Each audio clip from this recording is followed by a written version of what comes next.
Ask most people what they know about Lebanon right now, and the answer will almost certainly involve the word crisis, a collapsed currency, a capital city partially leveled by one of the largest non-nuclear explosions in modern history, a war with Israel that has flared, quieted, and flared again, most recently in 2026. All of that is true, and none of it should be minimized.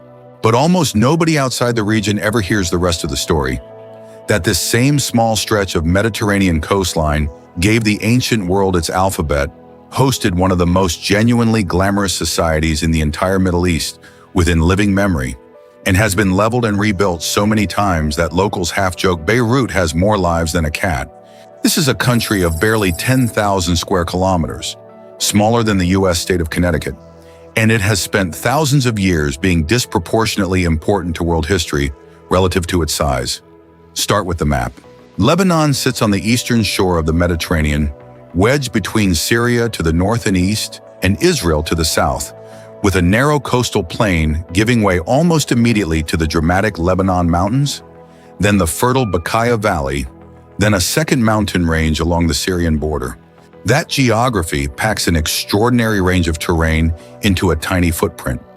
It's genuinely possible in the right season to ski in the mountains and swim in the Mediterranean on the same day, a claim Lebanese tourism boards have made for decades because it happens to be true. The population sits at roughly 5.6 million people, and here's the number that defines almost everything else about how this country functions. Lebanon recognizes 18 official religious sects, and its entire political system, known as confessionalism, is built around dividing power among them. The president must be a Maronite Christian, the prime minister a Sunni Muslim, and the speaker of parliament a Shia Muslim by long-standing convention. That system was designed to keep the peace between communities. It has also, at multiple points in the country's history, been a direct contributor to the very conflicts it was meant to prevent. Parliamentary seats are similarly divided by fixed sectarian quotas rather than pure population-based representation, a formula last seriously renegotiated in the 1989 Taif Agreement that ended the Civil War. Supporters argue the system is the only realistic way to guarantee every major community a stake in governance in a country this religiously mixed. Critics argue it has calcified sectarian identity into the structure of the state itself, making the kind of cross-community political reform the country desperately needs during its current crises extraordinarily difficult to achieve, since any major change risks upsetting a delicate balance that has, at its worst moments, been the difference between peace and civil war. Now, the part almost nobody expects. Long before Lebanon existed as a country, this coastline was the heartland of ancient Phoenicia, a network of independent city-states, Byblos, Tyre, Sidon, that dominated Mediterranean sea trade for close to 1,000 years starting around 1500 BCE. Byblos, in particular, is considered one of the oldest continuously inhabited cities on Earth, with archaeological evidence of settlement stretching back over 7,000 years. And here is the fact that should genuinely stop people scrolling. The Phoenician alphabet, developed here, is the direct ancestor of the Greek alphabet, which in turn gave rise to the Latin alphabet used to write English and most European languages today. In a very real sense, the letters forming the words in this very sentence trace their lineage back to this exact stretch of coastline. The Phoenicians weren't just traders and alphabet makers. They were among the most accomplished sailors and colonizers of the ancient Mediterranean, founding settlements as far away as Carthage on the coast of modern Tunisia, which would later grow into a rival powerful enough to challenge Rome itself in the Punic Wars. Purple dye, extracted painstakingly from a Mediterranean sea snail and produced in enormous quantities specifically around Tyre, became so closely associated with Phoenician trade that Phoenicia itself is believed to derive from an ancient Greek word connected to that distinctive purple color.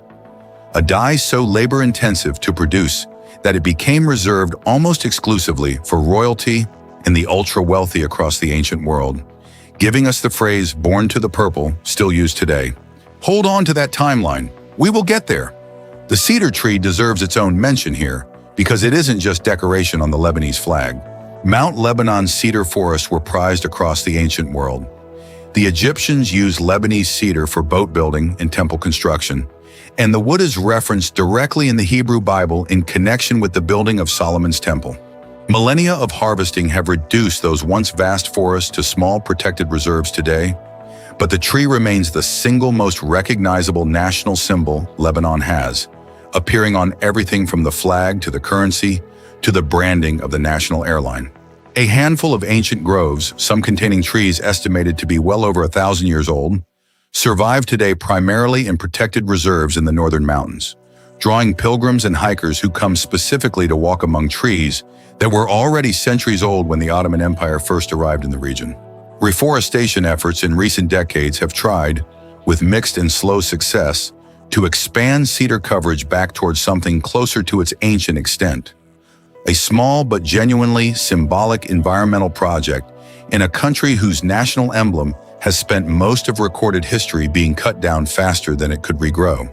Over the following centuries, this land passed through Persian, Greek, Roman, Byzantine, and Arab Islamic rule, then Crusader control during the medieval period, before settling under Ottoman administration for roughly 4 centuries starting in the 1500s.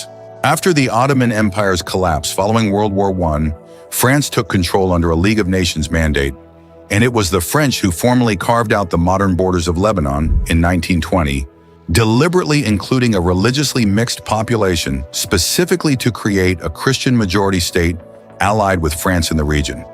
A founding decision whose demographic assumptions would prove far shakier than intended within just a few decades.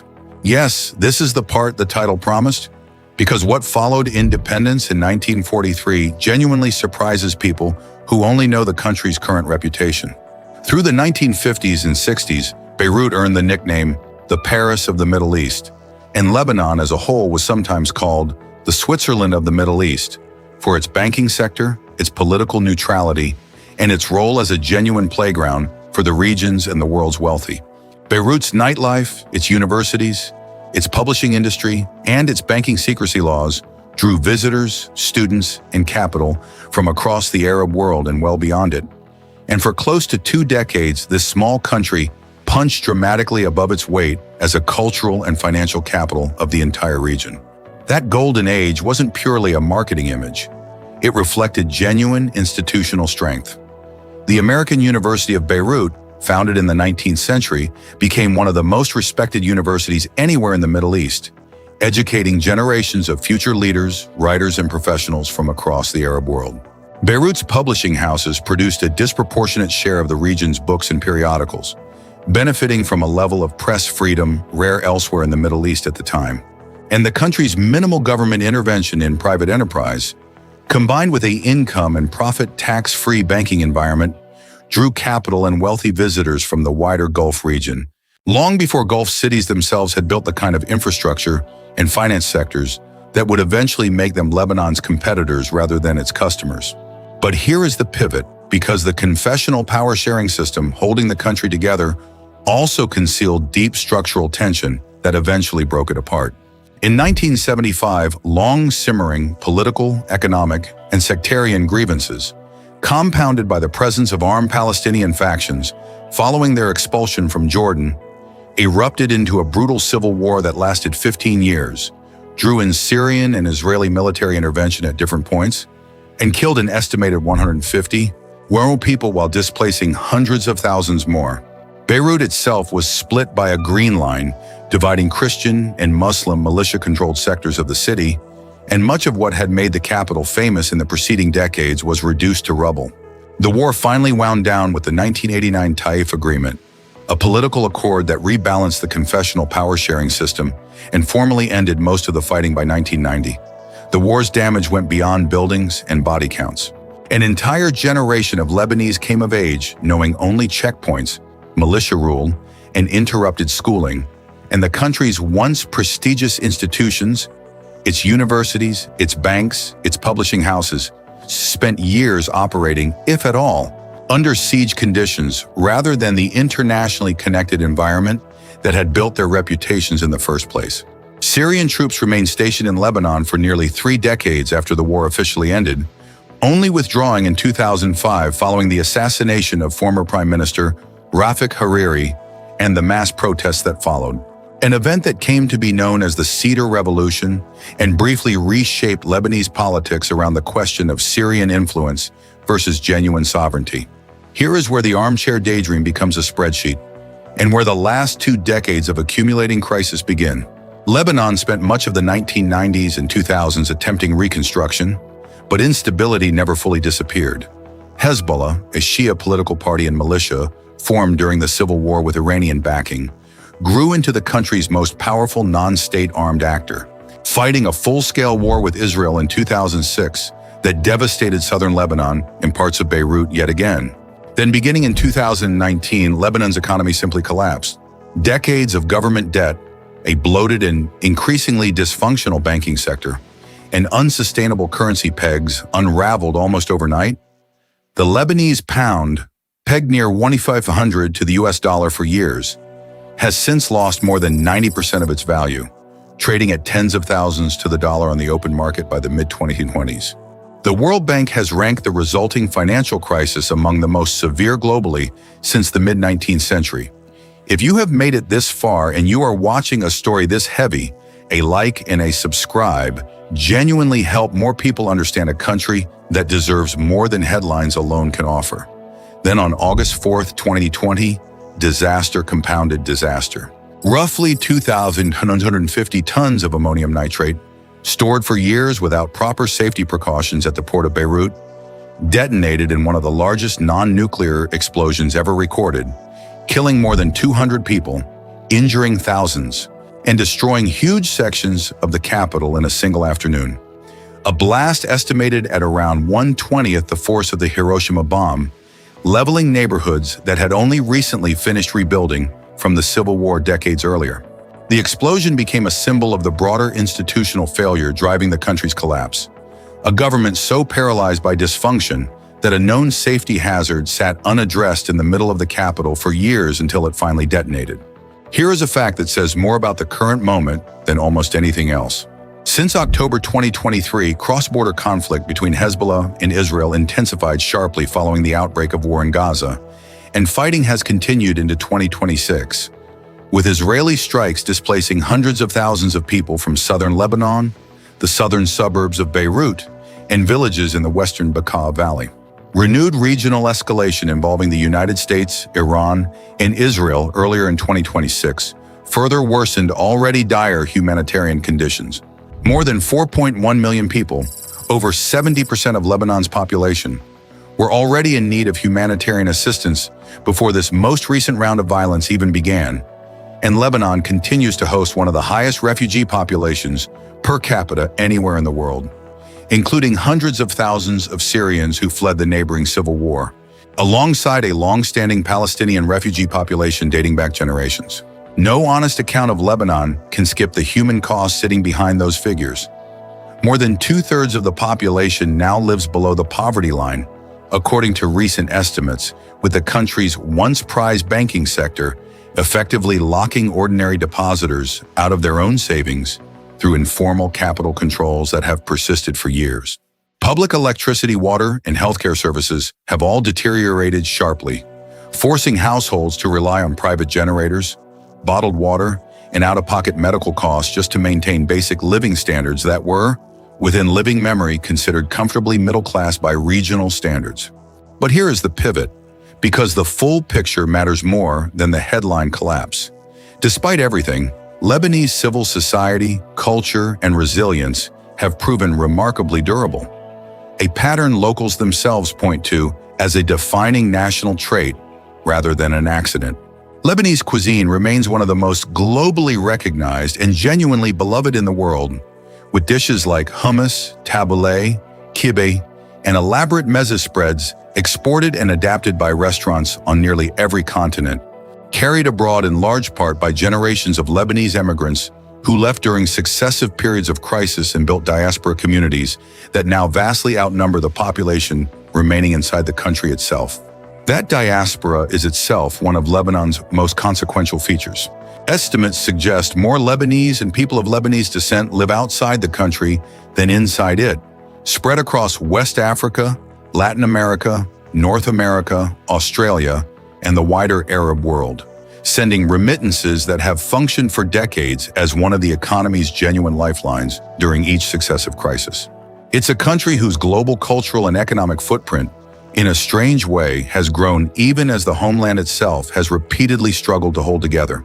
Nature and landscape here remain genuinely striking despite everything. The Qadisha Valley, a dramatic gorge in the north, holds some of the last remaining ancient cedar groves alongside centuries-old monasteries built directly into cliff faces, recognized as a UNESCO World Heritage Site for its role as an early refuge for persecuted religious communities. Baalbek, in the Bekaa Valley, holds some of the largest and best-preserved Roman temple ruins anywhere in the world, including columns among the tallest ever constructed by Roman engineers. And the Bekaa Valley itself, despite the surrounding instability, remains a genuine wine-producing region with a history stretching back to Phoenician and Roman times, still exporting bottles internationally even through the worst of the recent economic collapse. There is no simple, practical travel guide to offer here right now, and pretending otherwise would be dishonest given the active conflict described above. Large parts of southern Lebanon and the southern suburbs of Beirut remain affected by ongoing hostilities as of 2026, and current travel advisories from most governments reflect that reality. The historical and natural sites described here, Byblos, Baalbek, the Qadisha Valley, Beirut's rebuilt downtown core, remain genuinely remarkable and, in calmer periods, have drawn visitors from across the world. Right now, checking current conditions carefully before any travel plan is not just advisable, but essential. So here is the mirror. Lebanon gave the ancient world its alphabet, built one of history's great maritime trading civilizations, briefly became one of the most glamorous societies in the entire Middle East, tore itself apart in a 15-year civil war, and has spent the years since absorbing one compounding crisis after another: economic collapse, a port explosion, and a war that refuses to fully end, while somehow never fully disappearing in the process. It's a country that is genuinely ancient and genuinely fragile at the same time, genuinely beautiful in its mountains and coastline, and genuinely exhausted by decades of accumulated crisis, genuinely diverse in its 18 recognized communities, and genuinely still negotiating, generation after generation, how those communities are supposed to share one small piece of land. Maybe the real question isn't whether Lebanon is the country you expected. It's how a country this small has managed to matter this much, fall this hard, and still keep finding a way to stand back up. If you learned something here, that's what this channel is for. Like the video, drop a comment with what surprised you most, and subscribe if you want more of these deep dives. There's a lot more of the world worth actually understanding.